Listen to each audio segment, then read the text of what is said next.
ظلم و جور، استبداد و استحصال، افلاس و نکھت، نہ روزگار، نہ تعلیم، نہ کوئی زندگی کی امنگ۔ مصطفیٰ صلی اللہ علیہ وآلہ وسلم کے نام لیواؤں پر زمین تنگ کر دی گئی۔ کہیں تڑپتے جوان لاشیں، کہیں بین کرتی بوڑھی مائیں، اور کہیں اجڑے سہاگ کو پیٹتی ہوا کی بیٹیاں۔ یہ تھا سن 1800 کا ہندوستان۔ معزز ناظرین گرامی، تاریخ انسانی بتاتی ہے کہ جب بھی کسی قوم کے معماروں نے یا حکمرانوں نے اپنے لوگوں پر ظلم و جبر و ناانصافی رکھی یا خود اخلاقیات اور رحم دلی سے عاری ہوئے تو قانون قدرت حرکت میں آیا، اور عروج کی مستی میں رہنے والی وہ اقوام ذلت کی ایسی پستی میں گری کہ دوبارہ کبھی اٹھ نہ سکی۔ پرشین امپائر، رومن امپائر وغیرہ ایسی ہی مثالیں ہیں کہ کچھ یہی حالت اب ہندوستان میں مسلمانوں کی بھی تھی۔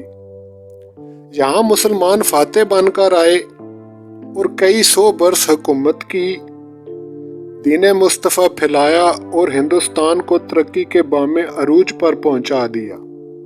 حکمرانوں کی عیاشانہ طبیعتوں اور سادہ دلی نے آخر اپنا کام کرنا شروع کر دیا۔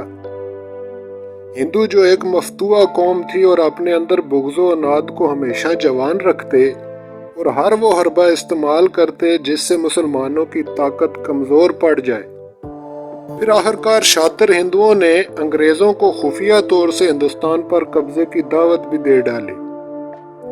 انگریز مختلف ہیلے بہانوں سے یہاں آتے رہے، حتیٰ کہ انہوں نے یہاں بہت زیادہ اثر و نفوذ حاصل کر لیا، اور اس سلسلے میں ہندو باقاعدہ قومی فریضہ سمجھ کر ان کی مدد بھی کرتے رہے۔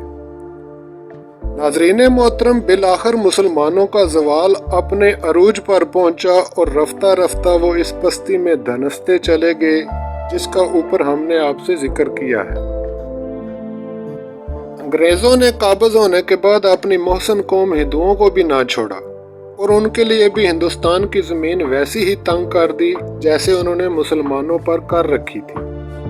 چنانچہ انگریز یہاں ہندوؤں اور مسلمانوں کا مشترکہ دشمن قرار پایا، اور یہاں سے شروع ہوئی دنیا کی سب سے انوکھی لڑائی جسے ٹیبل پر لڑ کر جیت لیا گیا۔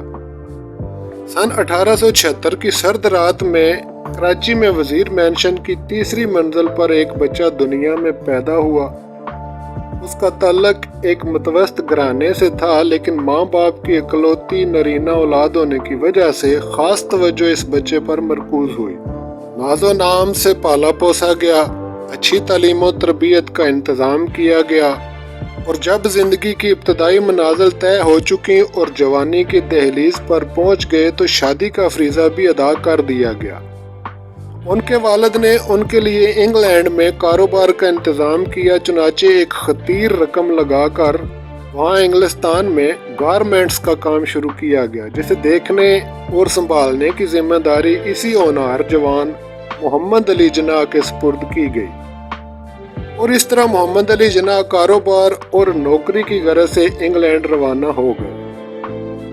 لیکن ہندوستان کی سسکتی اور بلکتی حالت زار محمد علی کو چین سے بیٹھنے نہ دیتی۔ ہر وقت وطن اور ہم وطنوں کی پریشانی محمد علی جناح کے لیے ایک مستقل پریشانی تھی، جس نے بالآخر کاروبار اور نوکری سے محمد علی کا دل اچاٹ کر دیا۔ چنانچہ انہوں نے دل لگا کر محنت سے اپنی تعلیم مکمل کرنے پر توجہ دی اور وکالت کی اعلیٰ ڈگری کے ساتھ وہاں سے واپس تشریف لائے۔ معزز دوستو، قائد محترم کی زندگی کے حالات و واقعات اور پر اثر شخصیت پر متعدد کتابیں لکھی گئیں، ویڈیوز بھی بنائی گئیں، جن میں ان کی تفصیلات زندگی اور ان کی زندگی کے مختلف نشیب و فراز پر مکمل آگاہی موجود ہے۔ یہاں ہم ان کی زندگی کا مکمل جائزہ تو نہیں لے رہے، لیکن 25 دسمبر کے حوالے سے اس دن عظیم اور مقناطیسی شخصیت کے حامل حیرت انگیز لیڈر کی پیدائش کے اس موقع پر اپنے ناظرین کو مبارکباد پیش کرتے ہیں اور قائد محترم محمد علی جناح کی خدمت میں سلام پیش کرتے ہیں۔